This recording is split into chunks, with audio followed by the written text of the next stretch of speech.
C'est une décision qui fait jaser dans les milieux politiques, économiques et citoyens. La Commission nationale anticorruption a attribué par procédure de gré à gré un marché de 240 millions de francs CFA à l'entreprise Central Motor Cameroun pour la fourniture de 4 véhicules 4x4 de service. Si la décision autour de la dotation des véhicules suscite des réactions, certains analystes politiques tempèrent. C'est une structure qui devrait se déployer sur tout l'ensemble du territoire, même s'il n'y a pas des effets visibles, la CONAC doit se déployer. Et quand elle doit se déployer, elle ne doit pas utiliser seulement les motos. Ce qui est important, c'est la procédure. Prévu par le Code des marchés publics, le gré à gré peut être utilisé dans des conditions encadrées. Pour Bertrand Tatinda, homme politique, c'est davantage la perception publique de cette procédure, souvent associée à l'opacité, qui alimente la controverse. Pour passer un marché, passer par un appel d'offres, il faut qu'il soit au-dessus de 5 millions. Mais qu'est-ce que les Camerounais ont fait? Ils ont découpé des marchés en 4-9. On a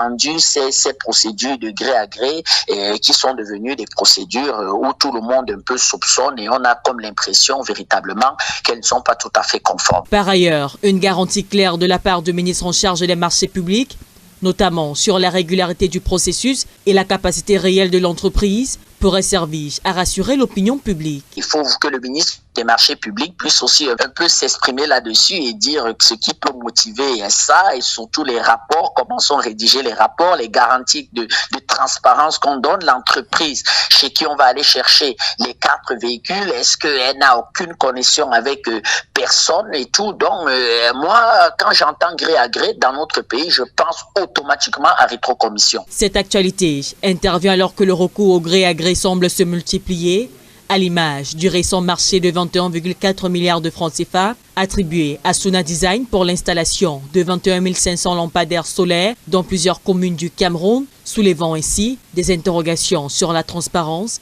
et la compétitivité.